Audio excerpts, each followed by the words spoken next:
በስመ አብ ወወልድ ወመንፈስ ቅዱስ አሐዱ አምላክ አሜን።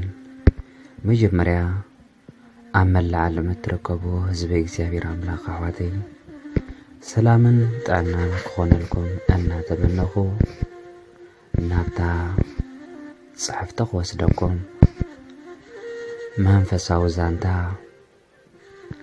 ኩሉ ነገር ንጽቡቕካዩ ሓደ ጊዜ ሓደ መንፈሳዊ ቦ ካብቲ ዝነብሩሉ ቦታ ነበረኻ ክስደዱ ተገደዱ።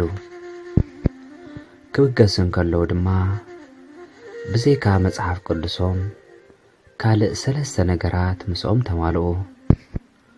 እቶም ኣቦ በጊዜ ጸልማት ንመጽሓፍ ቅዱስ ንምንባብ ዝሕግዞም ቀንዴል ንግሆ ወጋሕታ ብድምፂ ብምንቃው ካብ ድቃሶም ዘበራብሮም ደርሆ ከምኡውን ካብ ቦታ ናብ ቦታ ንመጓዓዝ ዝጠቕሞም ኣድጊ ነበሩ። እዞም መንፈሳዊ ቦ ሓደ ምሸት ኣብ ጉዕዞኦም ኣዝዮም ደኺሞም ብምንባሮም ምሕደር እንተረኸቡ ብምባል ኣብ ቀረቦኦም ኣብ ዝነበረት ዓዲ ብምእታው ንኽሕድርዎም ሓልቱ።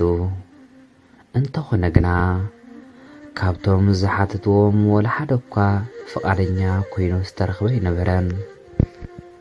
ስለዚ ኣብ ጥቓ እቲ ዓዲ ሓደ ጉድጋድ ብምርካቦም ኣብ ውሽጢ ኣትዮም ክሓድሩ ወሰኑ።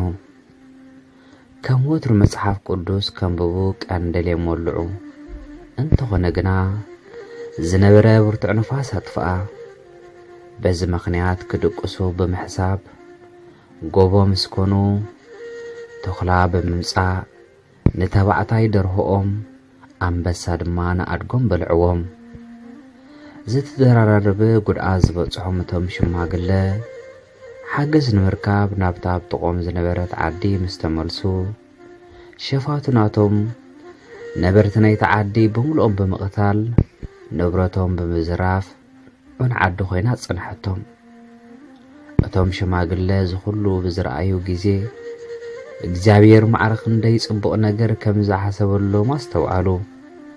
ኣብታ ምሸት እቲኣ ኣብታ ዓዲ ኣብ ሓንቲ ቤት እንተዝሓድሩ ነይሮም ግዳይ ናይቶም ሽፋቱ ኾይኖም ዝተቖትሉ ነይሮም።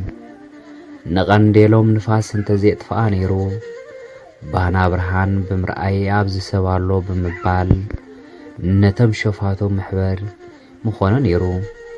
ተባሕታይ ደርሆኦም ተኹላ እንተዘይበልዑ ነይሩ ካብቶም ሸፋቱ ተሓቢኦም ክሓድሩ ኣይምኽኣሉን ነይሮም። እግዚአብሔር ካብ ውሽጢ ኽፋእ ነገራት ጽቡቕ ነገር ከውፅእ ዝኽእል ኣምላኽ እዩ።